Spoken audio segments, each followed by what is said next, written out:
Hello, this is Daniel Mart, and today I'm going to be doing another movie review. This time around, I'm going to be doing a review for Heavy Metal. So, yeah, it's an actual movie, Heavy Metal.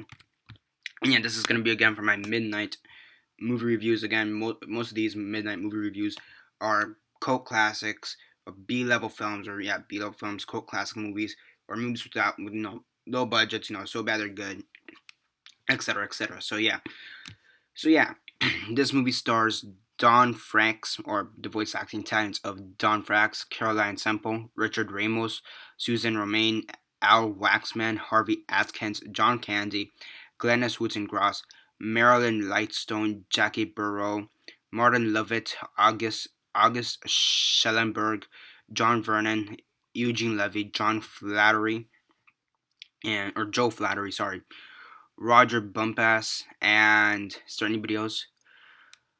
Percy Rodriguez. Is there anybody else of importance? Patty Dworkins, Zaliovisky, George Tuliotos, Douglas Kenny, and Warren Munson, and Harold Ramis, and Alice Playton, Vlast Vrana, Mavor Moore, Thor Bishoprick, Len Donchef, Cedric Smith, Joseph Garland, Ned Colon, and Charles Jolliffe. So it's not really that big of a cast.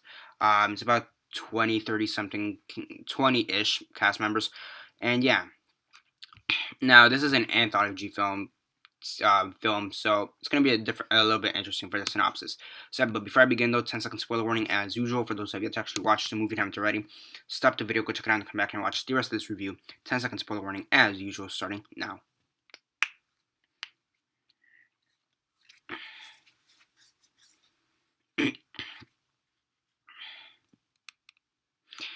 So yeah, 10 seconds are up. So for those who have yet to actually watch the movie and haven't already, please don't comment down below or be messaging me, and then I'll give you a fair warning because as usual I did. So as usual, quick synopsis, likes and dislikes, and then the rates. So basically, this is an anthology film. So for those who don't know what an anthology film is, it's basically different segments, kind of put together. They're basically a few different segments put together, and they all have some kind of backbone. That came out wrong. How do I explain this? An anthology film, for those who don't know, are usually a bunch of these shorter films, like a few bits of short films, and there's normally one concept that is behind all of them, whether it be the music that's normally the same concept or the same themes or the same characters. Basically, to give you an idea, Fantasia will be a pretty good example of an anthology film. Cloud Atlas, I believe, is an anthology film. So something like this. So yeah, this is an anthology film, and basically, just to give you an idea, for this film, you have this green glowing orb, and at the beginning of the film, it decides to terrorize this little girl, or I assume it's a little girl, the way she is drawn. And this orb, this green orb, is basically explaining its history, how it's been made, how it's traversed and traveled through time through different small snippets of film, and within each film, for example, there's this one film, like one of the first films or short stories that it gives, is the fact that he encountered this taxi driver, and he was originally supposed to be part of a trade between a taxi driver. It was supposed to be a trade between money or something like that. There's another story where this where this female alien was supposed to try to kill it, for example. So you have some different interesting stories in between there, and this is a film I've been wanting to watch for some time. Just kind of interesting, just it's kind of interesting, and you do have some heavy metal songs or tunes or whatever.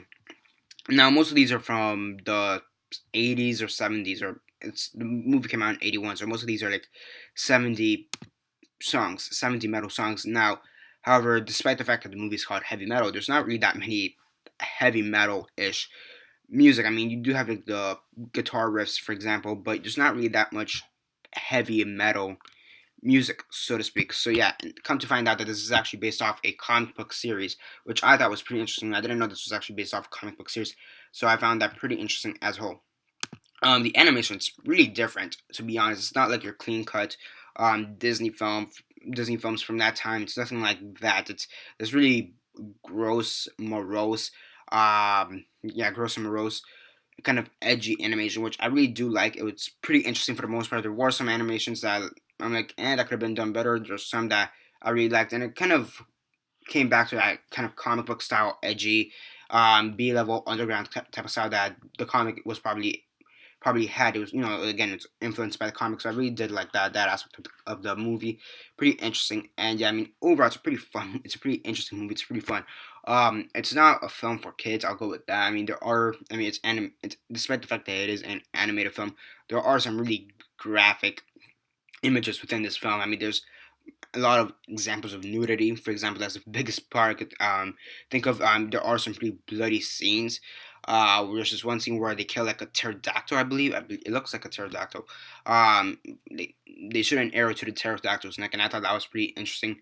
Well, not interesting, but I thought that was pretty gory for the type of film it was. I mean, then again, that was more towards the end, so I kind of expected it, but for an animation film, I didn't expect a pterodactyl to get an arrow to the neck. So, yeah, I mean, overall, it is graphic. It is interesting as a whole. It was an interesting experience to watch. Anthology films, I don't watch that many anthology films to begin with. They're kind of hit and miss for me. And this one was pretty much a hit, so to speak. So yeah, would I recommend it? I guess I would recommend it. I suppose I would recommend it, but I'm not really sure how much. I mean, I guess it's one of those things like how much you really want to see it.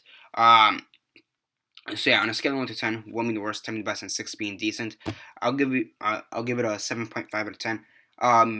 The voice acting talents in this film pretty good, I guess. I suppose are pretty good. Story, it's pretty interesting. I mean, it's this orb telling his story, his history, so to speak. So I'm like, again, some of the stories are pretty good. Some of them are okay. So yeah, I mean, overall, it's a pretty good movie as a whole. So yeah, 7.5 out of 10. Yeah, that's basically it for this review. Um, again, this is part of my midnight movie reviews. For those who don't know what a midnight movie review is, basically, I take films. And I said this at the beginning of the video, but just to reiterate, I take films that are normally considered bad movies, or so bad they're good type of films, or cult classic movies, B-level underground movies, and or movies you would find on midnight on TV. And normally those are the films I review. I mean, some of the other films I reviewed in the past include Frogs, Nothing But Trouble, and Battle Royale. So yeah, it's a pretty interesting concept in my opinion. And yeah, and I think I've said this in every other video I've done a midnight movie review. It is inspired by Chris Stuckman's Hilariosity reviews. So take it as you will.